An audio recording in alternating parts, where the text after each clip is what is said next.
we are talking about journalism and its place in the democracies. Start with a small story of my own, which may bear upon journalism as a whole, at least I hope it does. I was born and brought up in a village in the east of Scotland, a region called East Fife, which was then mainly a fishing area, somewhat declined now. My mother made our living from being a beautician, piercing ears and skin and so forth. And therefore, as a beautician, she got all of the local gossip, some of which suitably tailored, which passed on to her son, to me. And there was one story that she passed on, which I thought, I was then about 14 or so, still began to have ambitions to be a journalist. There was one story which I thought would make a story of what we journalists call a story. So I went along to the office of the local newspaper called the East Fife Observer, otherwise known as the 2 Minutes Silence, with a certain affection, run by a man called Carl Russell, who printed it, wrote much of it, distributed it. And I told Carl about this story that my mother had told me. And I told him in some detail about it, and he was silent at the end of it. And I said, well, Mr. Russell, this is a real story. He said, yeah, it's a story. And I said, well, should I write it up? He said, no, son, no. And I said, but look, Mr. Russell, it's true. He said, that's the problem. The problem was, for Carol, that this scandal, it wasn't an enormous scandal, it wasn't a sexual scandal, it was kind of a bit of a money and people behaving badly toward each other. He said, better let the folk sort it out themselves, son. I'm not going to put it in the newspaper. And I went away thinking, this man he's a dinosaur. Doesn't know what a story is. But bit by bit, over the course of the next decades, I realized something of the truth in that. Better let the people sort it out themselves. That's kind of death, really, to much of journalism. But I think I've always had it in mind that there's another aspect to a story than making it into journalism, which actually I've done much of my life. As have the two people who are with us, one, Dan Perry behind me, who's coming in from Israel. And these are two quite exceptional journalists to open the main body of the Kirk on this. Dan is a former Middle East editor for the AP, was correspondent and bureau chief here, not here, but in Bucharest. He's begun a Substack with frequent reports and comments named Ask Questions Later. In one of these recently, he had someone on called Maneli Mirkan, a leading Iranian dissident. And she said that she and others had asked for the US military intervention. They wanted it. They wanted the US to intervene. And added chillingly to what she was saying, imagine what would happen if the Iranian regime got nuclear weapons. The other, sitting just along from me, is a colleague,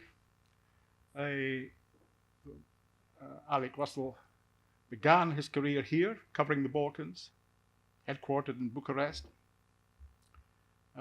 He's been active both in domestic and foreign coverage for the FT, leading in both, running the weekend magazines, and now is the newspaper's foreign editor, head of the teams which cover the world. I would say, as still with a vestigial connection to the Financial Times, with thoroughness and insight, the more valuable, because so much, as we heard today from German colleagues, so much of it is being cut back. And so with the hope that Dan is hearing me all right, let me start with you, Dan. I'm hearing you okay. Are you hearing me? Yeah, yeah. So Great. journalism and politics in the democracies. What's your take on that?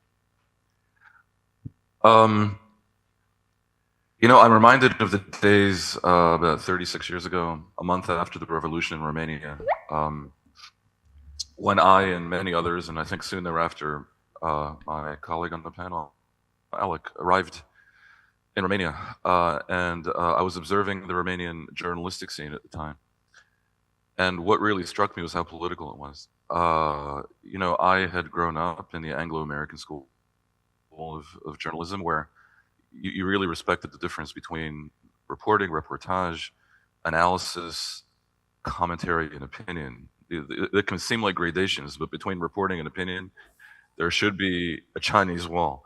And yet, after some 40 years of being completely muzzled, um, the journalism in Romania was so close to 100% opinion that it was really stunning, and that reflected to me the unease with which journalism and politics coexist. You can't pretend that one is not part of the other and vice versa, and yet the version of journalism that we practice, that I've practiced throughout my career, insists on a Chinese wall, and it can be uncomfortable. You mentioned my Substack. I spent over a quarter century at the Associated Press, various reporting and editing positions, and for a time I was the head of Europe and Africa, and then the head of Middle East, and it was my job to prevent anyone from expressing an opinion, because we had not just our ideology, but we had the business reality that our clients, which were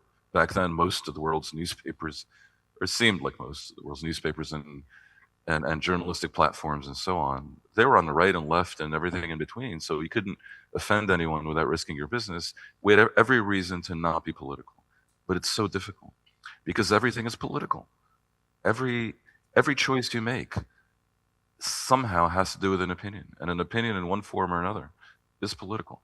We're having this meeting today. It's not going to be reported on in Romanian television. That's a decision, because the fact that we're having it exists. The decision might be political, might not be, but opinion always enters into news judgment. So let me go back a couple of hundred years to sort of see what the foundation for this is. And I am struck by the term "the fourth estate." As many of you will know, this is a fancy and somewhat fanciful term in the journalism industry, usually attributed to the conservative British politician Edmund Burke. Observing the Reporters' Gallery in the British Parliament, he supposedly remarked that while Parliament had three so-called estates, the clergy, the nobility, and the commons, there was a fourth estate more important than them all, and that was the journalists. And in other European cultures, perhaps more relevant to how we are governed today, we're called the fourth power, which means, in addition to the legislative, executive, and judicial branch, this is a power. Now, there's a lot of ambition there. And it, as I said before, it doesn't really sit comfortably with who we think we are, but it isn't total nonsense. The idea isn't that journalists should rule. It's that democratic societies have developed a credible role for journalists adjacent to power. Journalists can observe power, expose power, interpret power, make power visible to citizens. And the implication is that democratic politics depends not only on voting and institutions, but on information. Citizens cannot evaluate leaders, the markets can't function properly, governments can't be held accountable unless people know what's actually happening. And as regards the news judgment aspect I alluded to before, what is happening that is relevant or important? And then, of course, right away begins the opinion part of it. For much of the past century, at least in the West, or in parts of the world that could be said to be free, this arrangement worked reasonably well. Journalism wasn't pure, and it was often biased and sensational, elitist and commercial, all of that. Basically, it reflected the market, meaning information, that it worked and it was widespread and economically viable, influential, and newspapers employed large staffs. I mean, I could go on for a long time about the changes in the economic reality of the media. Journalism flourished, local journalism flourished, and in some ways, local is the most important. Foreign bureaus are also common. I mean, I'm currently in Israel. When I was bureau chief in Israel, we had over 100 people here. Currently, you can count the people on the fingers of one hand. And I'm talking about 25 years ago. Investigative journalism had resources behind it, and the press had capacity. It wasn't just surviving. Now, fast forward to today. Sure, investigative journalism still exists, and in many places, it's impressive. Some of the most impressive journalistic investigations in modern history have happened in the past 2 decades. And yet, the infrastructure of everyday journalism has eroded dramatically, beyond dramatically, and especially at the regional and a local level, maybe especially in the U.S., because the U.S., given its size and nature, just had hundreds and thousands of local newspapers that no longer exist, not even as online blogs. This is ironic because this happened even while the technological means of collecting and transmitting information have improved dramatically. I mean, insanely. When I was in Romania, as I say, 30-some years ago, we were transmitting by telex. And then if something was wrong on the other side, as the letters clanked out at a few letters per second, they couldn't get hold of us. So it was a gloriously wonderful existence. We sent photos very rarely by complex contraptions, and sometimes we muled the photos to Paris to a different editor. No TV. I mean, you couldn't get hold of sources. You couldn't even find out who the spokesman of the foreign ministry was very easily. And obviously, technology has ripped up that playbook, and now everything is easy and everything is better. And you'd think we'd be happier, but that very thing, that very technological disruption, and I won't get into it here because it's a whole different thing, but it destroyed the media's business model. And that obviously very much impacts the diminished state of media very much impacts our ability to intersect usefully with politics. And just for a second on what that is, I can think of 4 essential intersections. 1 second, hold on.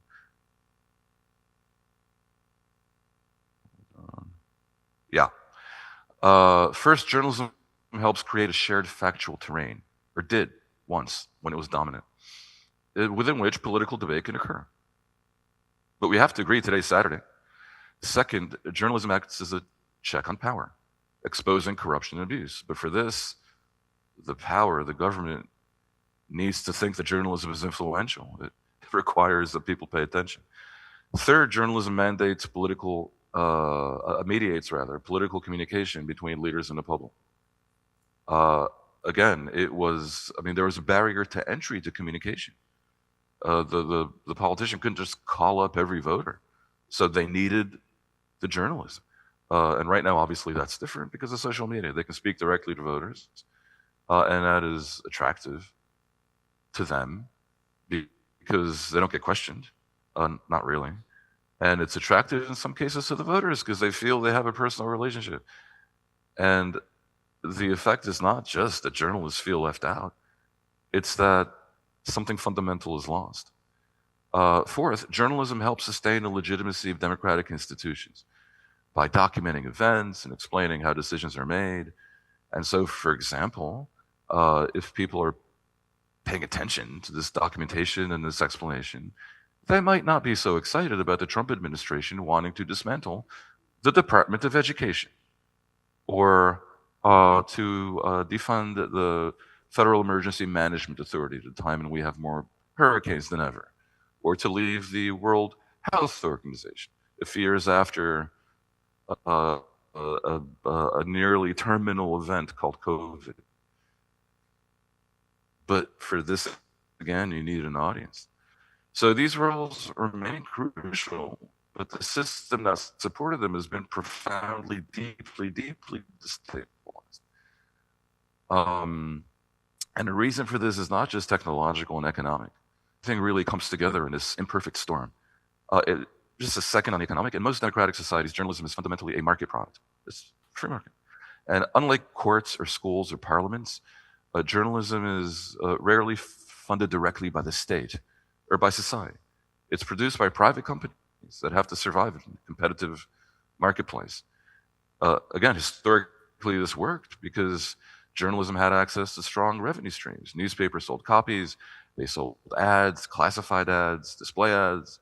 They had local monopolies, broadcast licenses, created this financial ecosystem that supported large reporting operations, but all that has collapsed. Advertising migrated to digital platforms. We know classified disappeared overnight, et cetera, et cetera. So there's far less money in journalism than once there was, and because journalism, at least the institutional level of journalism, depends on money, the economic collapse has had huge consequences, as we've seen, despite the continuing thriving of, as I say, investigative journalism and so forth.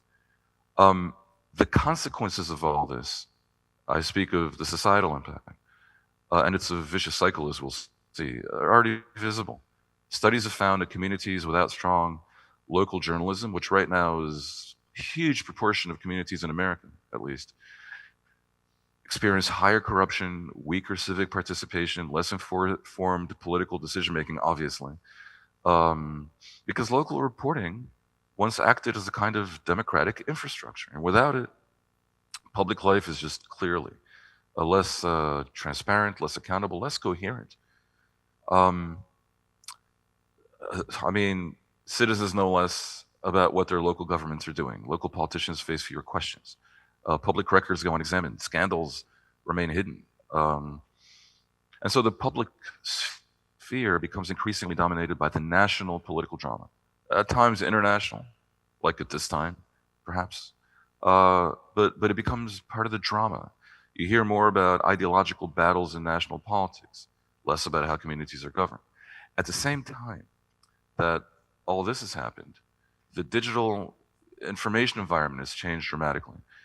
It's not just that social platforms allow political actors to communicate directly to the public, as we've discussed, bypassing traditional journalism, and furthermore creating the impression that information is abundant and easily accessible when in fact reliable information is less abundant and often not accessed, partly because of the diminishing, in a vicious circle, public demand for it. The maybe most nefarious thing is that social media, that so many people have come to depend on for supposed journalism, operates as a system for distributing engaging content, even if it's false. Algorithms prioritize material that provokes reaction and attention and emotional response. And this means that dramatic claims that are untrue travel faster than careful reporting. They're more interesting. If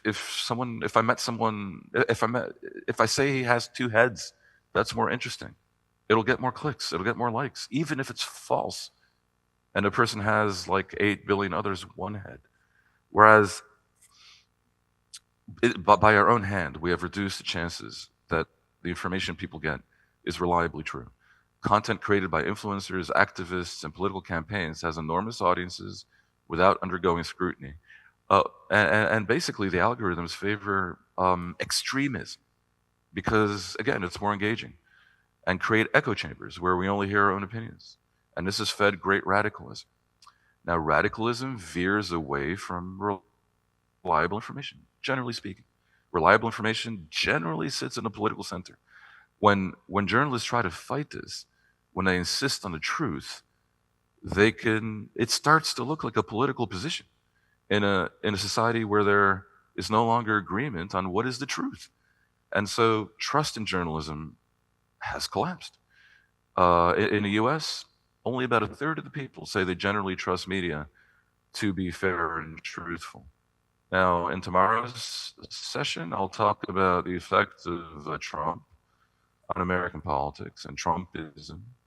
And I'll dive into this aspect a bit more. It really is shocking because it's happening from all directions, including from politicians and the mediator, and seek disintermediation, and so delegitimize journalism.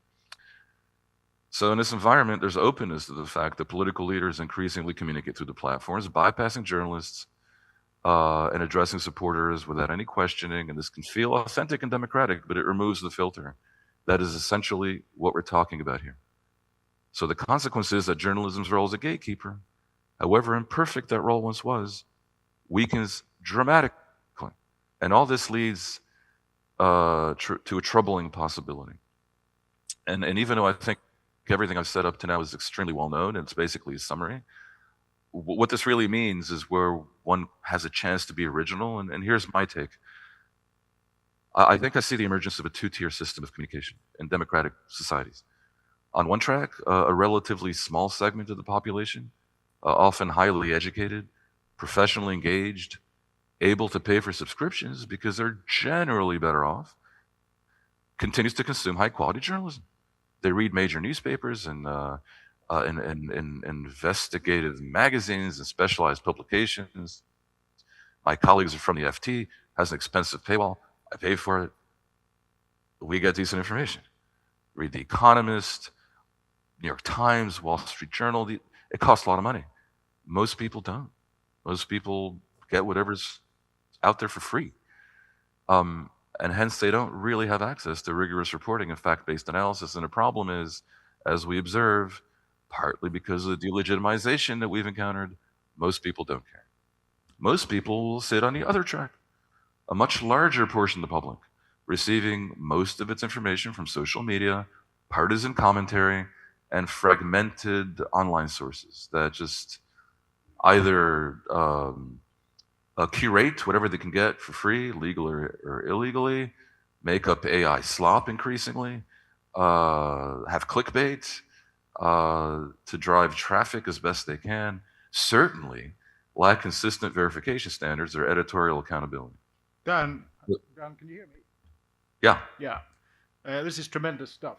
I don't want to cut you off, and as you reminded us, you're in tomorrow as well. It's just that we've limited time. I wanted to bring in Alec, but also I wanted to bring in more people in the discussion. Sure. So we'll come back to you. Thanks a lot. No, that's basically, that's my pitch. That's it. I'm All done. right. Alec. Thank you for the introduction. It's truly wonderful to be back in Romania. Where are all the young Romanian journalists? Is your Matt? It's on. Sorry. Yeah. Where are all the young... How's that? Where are all the young Romanian and Moldovan journalists? Can you raise your hands? So I owe my career in journalism.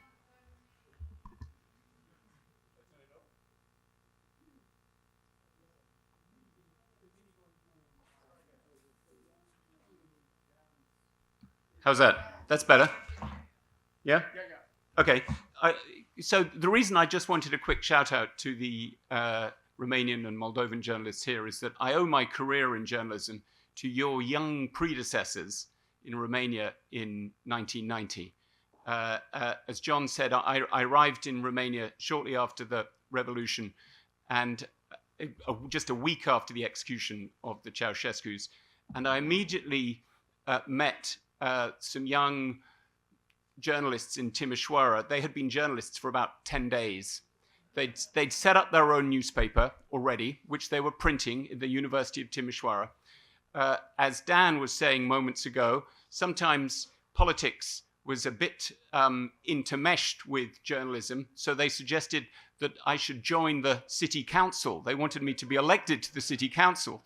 And I said, I know that would be a great honor because it was supposedly the first democratic election in Romania since the 40s. But I said, I thought maybe that's not a place for a journalist. But joking aside, the spirit of the young journalists then was truly inspiring. And I stayed in Romania partly as a result. And it was very lovely last night over dinner to see that spirit is very much alive and kicking. And I look forward to having your questions and continuing the discussion later on.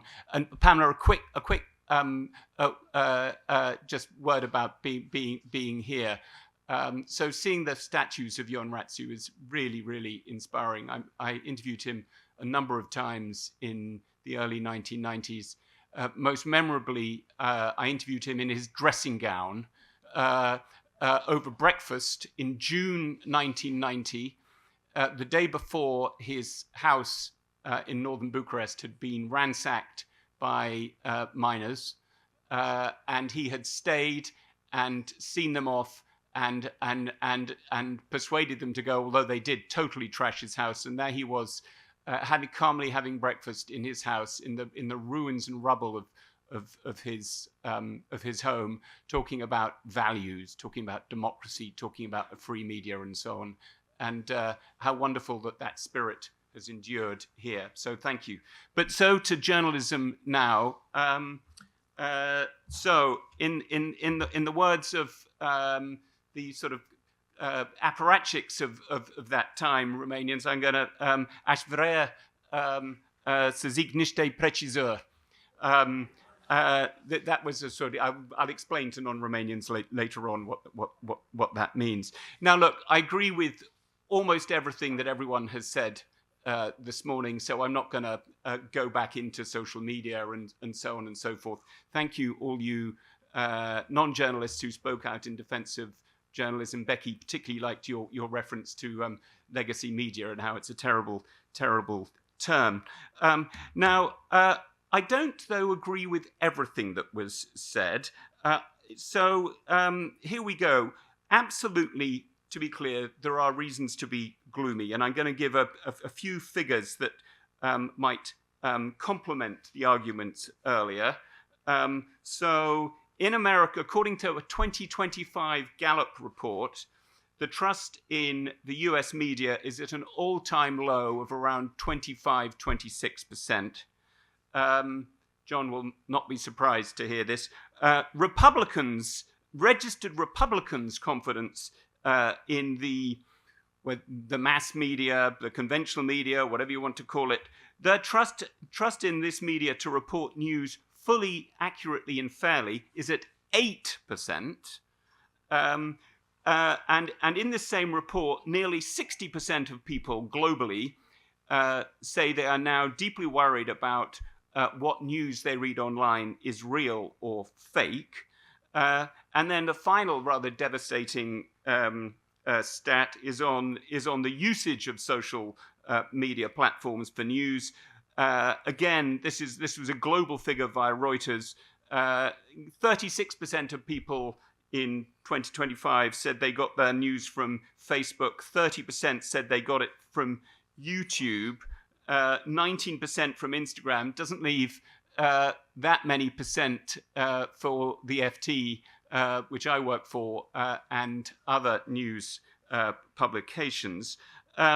So yes, there's a problem of trust that big news organizations have to fight for the trust of their readers. There's a problem of funding, as we've heard. And as Dan was referring to the issue of a Chinese wall, absolutely, it is much easier to pump out lots of opinion with clickbaity headlines than to deliver deeply reported news. But here is my but, and I have 2 points to my but. One, I think we shouldn't rush to assume there was a golden age and that we're now in a terrible, terrible era for journalism in comparison. There has always been a battle with media owners. There's always been a battle with invested interests and with politicians. So, I mean, I'm talking of media owners and proprietors.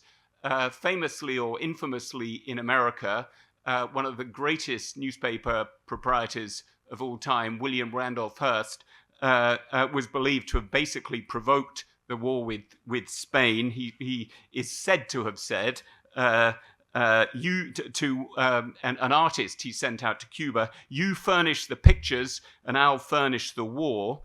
And at the same time, Joseph Pulitzer, the name that is now encapsulates great journalism, he was doing exactly the same. He was every much as much a propagandist as William Randolph Hearst.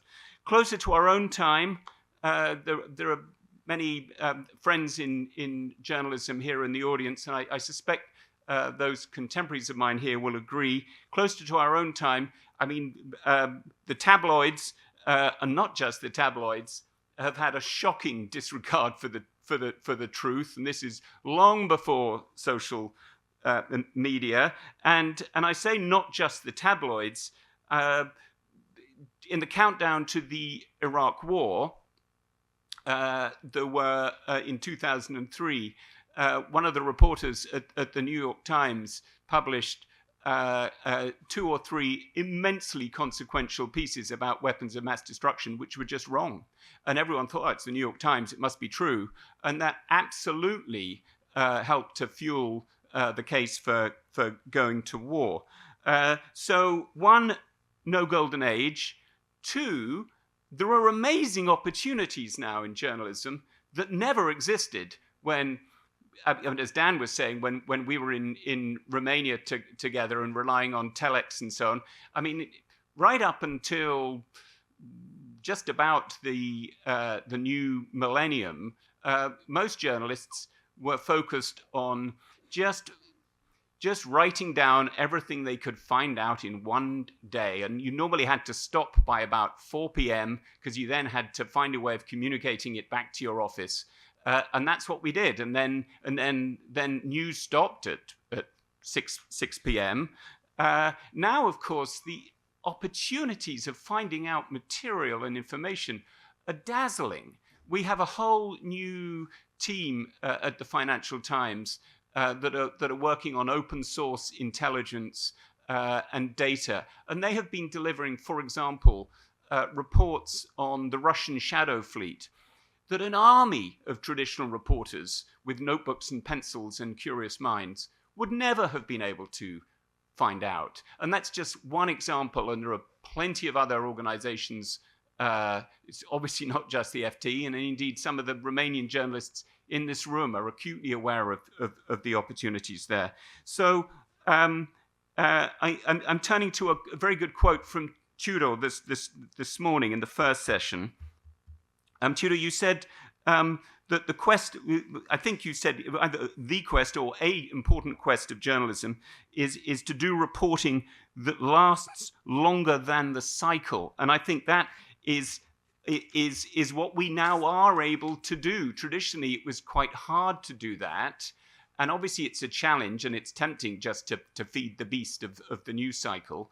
But for those organizations that focus on that point, Tudor, and focus on deep original reporting, there are amazing opportunities. And the final point, I guess, is that it is easier now for journalists to do that, not just because there are all these new ways of gathering information, but because you're no longer being asked as reporters to deliver a piece every day for the newspaper. An example here from the FT. Traditionally, because we are a business media organization, traditionally in the print-only era, every evening we would fill large numbers of pages of the newspaper with short reports on announcements from companies that morning. We no longer do any of that, because if anyone is interested in a particular company, they can see the results on their phone as soon as they come out. They can make their own decision about what it means. They don't need some reporter to deliver 400 words of analysis several hours later. It's totally redundant. So all these journalists now have much more time to do deep, thorough, and hopefully impactful pieces of reporting. So just as I said, John, just a little sort of caveat there, really, about the gloom. I think yes, journalism is facing countless serious pressures, but it also has an amazing opportunity. Thank you.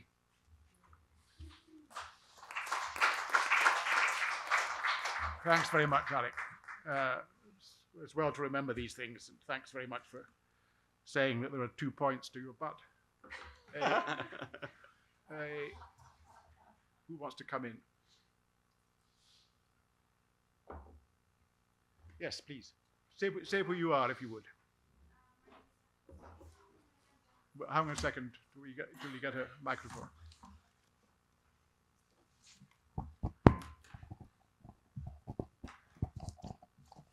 My name is Anna Pisarenko. I'm a young journalist from Moldova. So are we still talking about pressure on journalism or about a redefinition how power uses information? And my second question is, who benefits most from the current erosion of trust in media? Thanks. Dan, did you get that? I can't hear you. I think the second question is who benefits most from the current erosion of media, yeah? And what's Yes. the first? Current erosion of trust in media. Are we still talking about pressure on journalism or about a redefinition of how power uses information?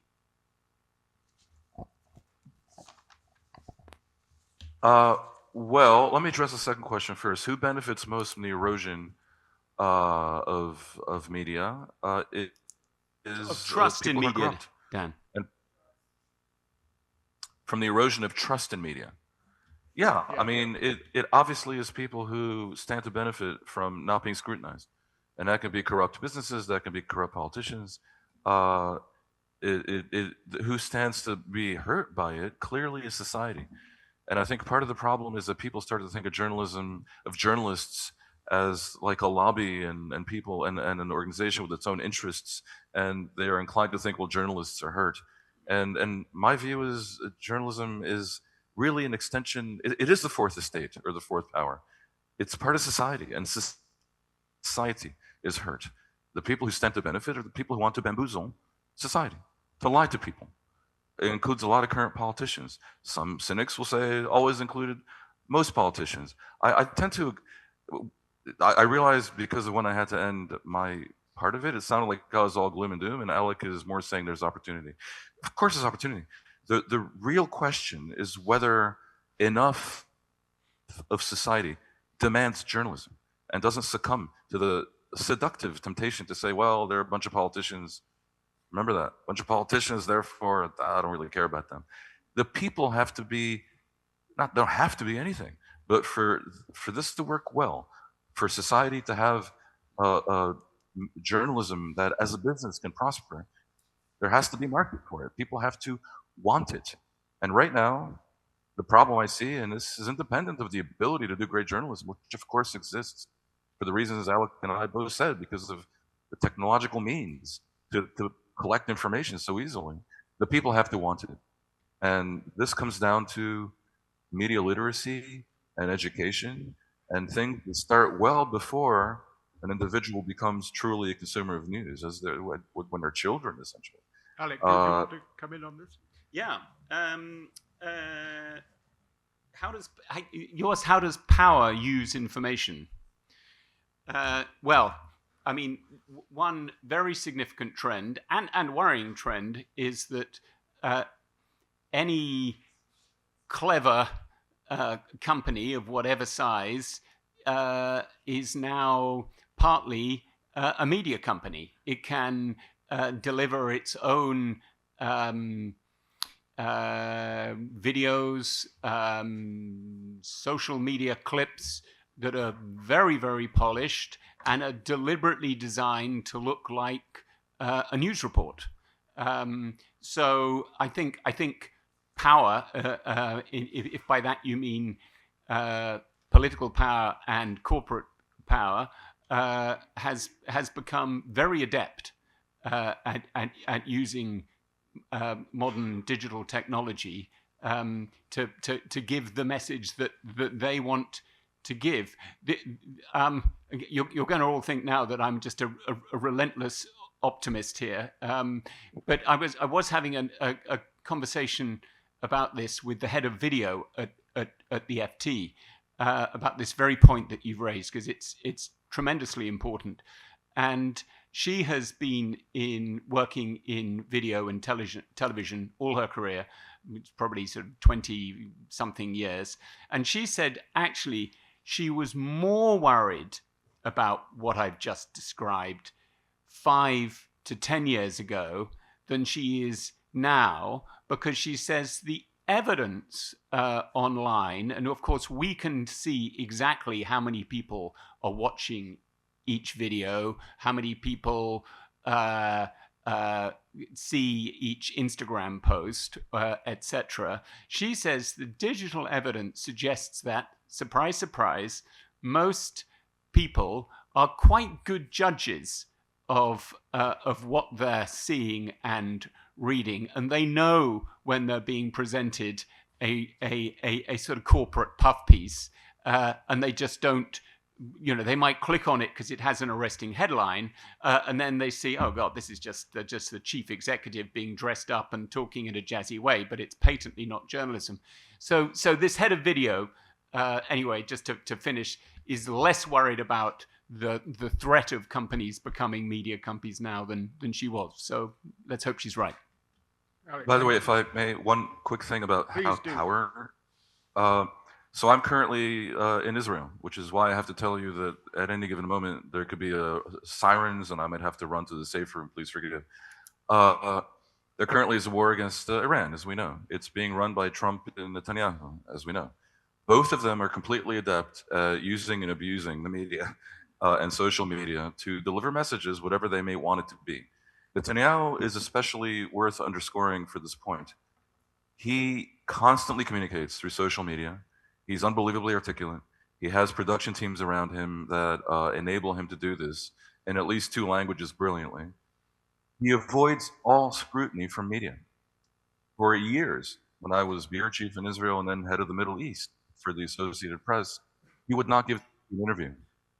He wouldn't give us an interview because he knew that we had people here who would not operate as foreign media, not really, in terms of the ignorance and lack of close knowledge of his generally rather corrupt and misleading statements and actions. And so he's just avoided it. He avoids all interviews with the Israeli media except for one channel that is essentially a propaganda channel.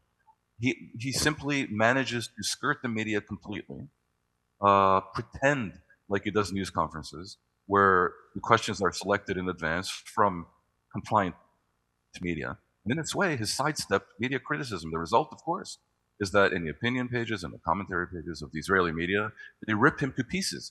But the politicians, the viewers, in ears never see him being challenged by a journalist. Dan, I'm sorry to cut you and Alec off in your prime, but we've only got about 10, 15 minutes left, and I want to get other people to come in. Who is... Yes, please. Yeah. Introduce yourself.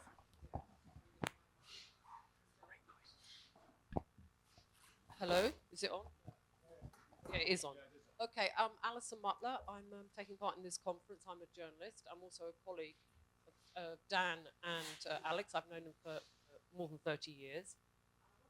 Comment, like both Dan and Alex, to comment on. We're talking about a erosion of trust, faith, if you like, in the media. Now, when Dan, Alec, and I started out in our early 20s, journalists, we could go and interview somebody very military, and they would actually be scared of us. We had a massive amount of power. The media had a massive amount of power. And that went, in my view, all the way up to politics to Obama. There was a great sense of respect, deference, and fear to the media. Donald Trump changed that because he began to attack the media, talk about fake news, trashy journalism, etc., etc. So suddenly, from having decades of us being respected and feared, suddenly the media was a target. We lost our power. So my view is when people say they don't trust the media, and we have these enormous things, they like saying they don't trust the media. But in fact, if somebody important dies, if there's a train crash, if there's a plane crash, if a war starts in Iran, people actually do trust the media.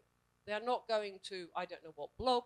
They will look at the BBC, Financial Times, the New York Times, the Washington Post, anything else. So people saying they don't trust the media is one thing. But I actually think that people do still go to the media. If I see that some important person has died and I see it, I don't know, X, I will immediately go to what I consider a reliable media source. And if I don't see it there, I know. So I think there's much more trust in the media maybe not, they don't like some of their political lines, but you do, as a consumer, you can choose liberal, right-wing, whatever. That I think there is much more trust in the media, which is okay now on the media than before. Alison, that's a very good point. People that say what you're saying is people disliking the media, at least publicly. Dan, Yes. do you want to come on that? Yeah, I couldn't agree more. People say they dislike the gutter media, the yellow press, but then they go to that also. Even as they say they dislike it, there's a reason why the tabloids have such a huge market. I would just add to Alison's point that it's generational. Alison and I may go to reliable media when there's a huge story, but do my daughters really? I think among young people, the sense that they can get information from social media is overpowering, and obviously there's dangers there. So that just needs to be addressed. Alex, Let's go to the next question. next question, lady there. Yeah, you. No, it's over here. They're over here.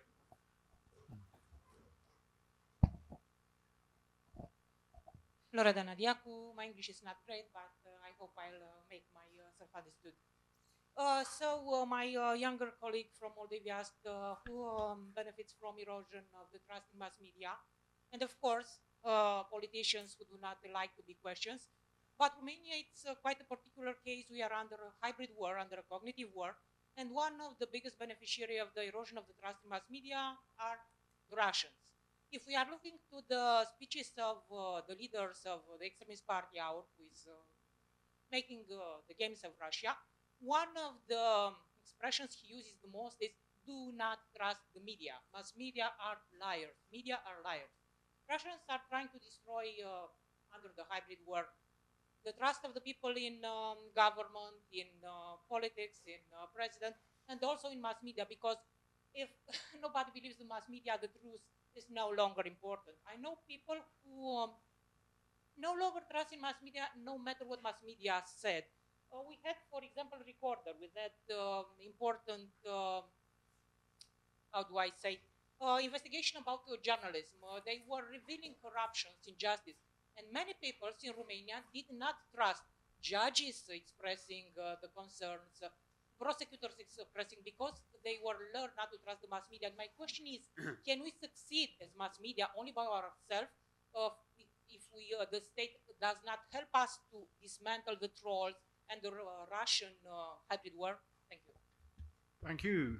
Your English seems pretty good to me. Alec, do you want to? Yeah. So you make very good and sobering points. Yes, in terms of whether state regulation can do more to rein in the social media platforms broadly, and I'm thinking beyond Romania here, I think yes, and it's been a hugely contested area for a decade now, and as you saw very bleakly in Romania just a year ago, this is a massive problem. But I don't think we should just kind of say, oh, it's all the fault of the big tech platforms and so on. I think journalists and news organizations also have to look at themselves, and that they have to just tighten their belts and keep focused on doing good journalism and keeping opinion out of coverage and seeing the world as it is and not as they want it to be.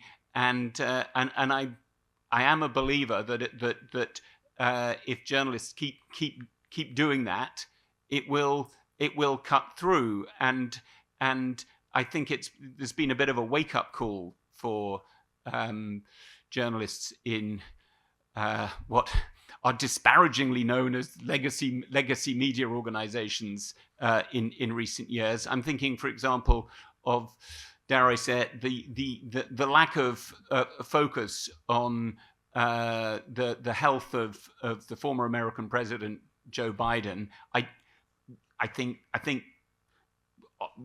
people close to Joe Biden were obviously covering up for him. That was their job as aides to the president, and it was the job of journalists, even though many of them feared the coming of Trump. It was the job of journalists actually to find a way of reporting on this, and most didn't. And so that then feeds the sort of fake news media attacks which have been so devastating. Indeed, it has. Dan, I want to take another one or two questions. Quite a lot of people want to come in. Who's next? Man there. Hello, everybody. My name is Michal Nestruk, a journalist from Moldova and assistant of Konrad Adenauer Stiftung in Moldova. So thank you for both speakers. And my question would be for Dan. Great to see you again, Dan. In one of your articles from Ask Questions Later, you were thinking about the future of journalism, and you proposed one of your variants. How do you see the future of journalism? Saying that actually the future of journalism is of those individuals who will be with much influence, much credibility, big audience, and who will compete with the classical news outlets and will outcompete them. And here I'm curious about your opinion in the context where we now are saying about journalists as safeguards of democracy, yeah? At the same time, you are saying about the abundance of entertaining content in social media, independence of this content. So how do you see these influential individuals, future journalists, competing with this entertaining format of content? Do you see them maybe integrating some parts of entertaining content? And how do you see them like developing when we lose classical news outlets? Okay, thanks on that. Good question. Dan. Obviously, it's always good to be entertaining. Otherwise, I mean, we talk about the need to get people to care about journalism. Otherwise, we're all in trouble. If we're a little bit entertaining, that can be seen as cheapening the product, but also it'll get an audience, and it doesn't necessarily have to undermine the product. Good to be entertaining, good to have some style, good to not sound like a robot, especially in the age of AI. I think the piece you were talking about involved an effort to somehow retain good journalism within the creator economy. The creator economy doesn't have to be duck faces and total nonsense. It can reflect the fact that people are drawn to brands, but the brand can be an individual as well. And we see that very much in the phenomenon where individual, generally commentators from the legacy media, to use the term hated by Alex, go to Substack and become incredibly successful in some ways, maybe more than the media they left behind. I'm thinking, for example, of Paul Krugman, who worked for the New York Times and is an entertaining writer about economics and won a Nobel Prize. And the New York Times messed him around and upset him with their interference, and he left. And now he has 1.5 million followers on Substack. And assuming 5% conversion of paid subscribers, he's making a lot more money than anyone makes at the New York Times. And it's not unserious. So some version of serious journalism can come from this dynamic where individuals become a journalistic brand. But what we see on Substack, and I'll finish with this, is that such publications are created and then they converge and start cooperating to make their joint product more interesting. I have that myself, where Ask Questions Later does with another Substack. So in a way, you have the fragmenting and then coalescing and coming new types of journalistic enterprises, and it's kind of exciting, and it shows us that indeed, as Alex says, there is, I think, some version of the future. But even Paul Krugman, who disdained the editing process at the New York Times, probably would benefit from it on occasion. So there's pluses and minuses to this process. Thank you, Alex. There's a question from, yes, are you there? Hi everyone, my name is Julia. I'm also a young journalist and media researcher from Cluj. And I totally agree with the statement coming from Alec that there is an unprecedented amount of information and also technologies that aid the media industry. However, I believe that there's also a paradox at play, because with this never seen before access to information, virtually everyone can have a platform, disseminate information, shift public perceptions, and due to also dwindling media literacy levels in the general audience, the threshold sometimes becomes blurred. Doesn't this put an even more pressing amount of accountability and reflection on journalists? And also, isn't the scope of media literacy just as important as a target in the development of the industry? Thank you. Alec, that was, I think, aimed at you. Well, I agree with your first point. I didn't quite hear the second question.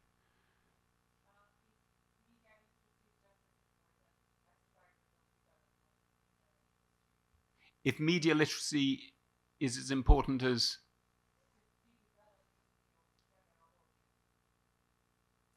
I'm sorry, I'm being very, very dim here. John, If you put the microphone nearer to your mouth, you might. So is media literacy? Apologies, I don't quite understand the question. If media literacy is important to become more developed in the general audience and to have more programs about media literacy. Oh, well, I'm all in favor of programs about media literacy. We, as other news organizations, are constantly questing for media literate readers and subscribers. So absolutely, yes, yeah. I think this will have to be just about the last question. So there's 3 people wanting in front here who want to come in. I'll ask each one of you to be brief in your question and then put them to. Okay. Well, over here. Yeah. As brief as you can manage. Very brief. Anca Ghinea, Creatoria. How do journalism and storytelling intersect within the narrative context of social media in order to engage the audience? Thank you. John, do you want to come in briefly? Just quickly, quite aside from producing things, we have a post-production company. And we can now, with AI, recreate anybody's voice based on about 10 minutes of listening to their voice. So we can take any leader and recreate their voice perfectly. What measures are you taking to detect fake audio recordings, particularly from political people? Another good point. I think we'll have to end this with both of you coming in. Sorry, Rebecca.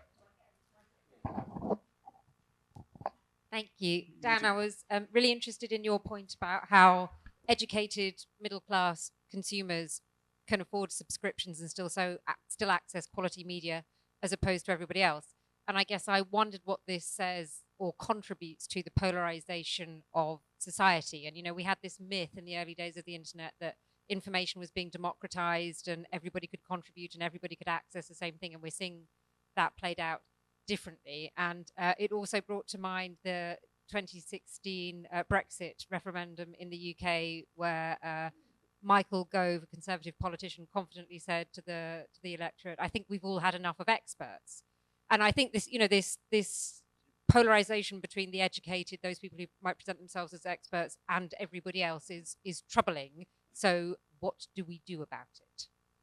Yeah, you know, I wrote an article at some point saying maybe experts have had enough of the people, because you can clearly see the polarization, and I don't have a facile answer except as we've all been circling around the need for education and for media literacy, and at least for the people to know what they're missing. There's no way around it. You have to create a market for the proper journalism, not for journalism's sake as an interest group, but to have the society be educated. And if the market isn't there, we're really in trouble. You're gonna, unless this is fixed, the minority that is well informed is going to be increasingly disdainful of the majority, and you're going to hear more and more Peter Thiel-like theories about social engineering to favor the superior people. This is where we're headed, and so I'm kind of more than Alec. I see an emergency here that needs to be addressed. You say how? Public media, I think, is very important. In Europe, you have it.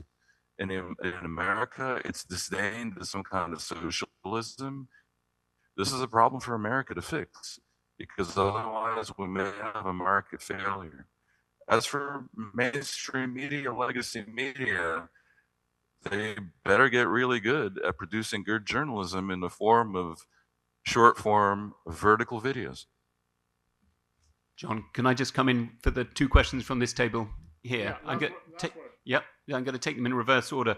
AI and how on earth do news organizations deal with deep fakes, etc. I guess my answer to that is what we say to all our journalists. We do what we like to think we've always been doing. We check, and then check again. A former editor of the FT liked to say that we would far rather be second or even last and correct than just publish. I'm not trying to play down the challenge. It's absolutely acute, but I know some organizations have set up their own verification units and so on. I find that in some ways quite insulting, as in all journalists should be verifying everything all the time. But we are aware of this as an issue, and so far, I say, touching this wooden desk, we've avoided an embarrassment. On the first question about how do serious journalism and social media engage, very good point. And to Dan's response, I think absolutely there is a way of serious journalism and social media working effectively hand in hand, and that's not about lots of cat videos and doing what, say, BuzzFeed did, and look at what's happened to BuzzFeed, it's dying. It's about just adapting your form. So the last point on this, John, this week, what have I done in terms of journalism? Well, I've spent much of my time in Bucharest, actually, speaking to politicians in your capital, but I've also done two pieces of journalism. One, a traditional form of journalism. I wrote a 600-word editorial about, as it happens, Afghanistan and Pakistan, and that was the same form that my predecessor might have done 40 or 50 years ago. I also did a 2-minute video, which was merely a 200-word script, and that was put out on our social media feeds, particularly on Instagram. It was a sort of an opinion video, light touch opinion, and that's how you play both hands at the same time. So I think it is possible. Thank you. We're breaking for lunch. Come back at, Pamela will correct me, 13:45. Yeah. Very good. Thank you, and thank you to Dan and to Alec.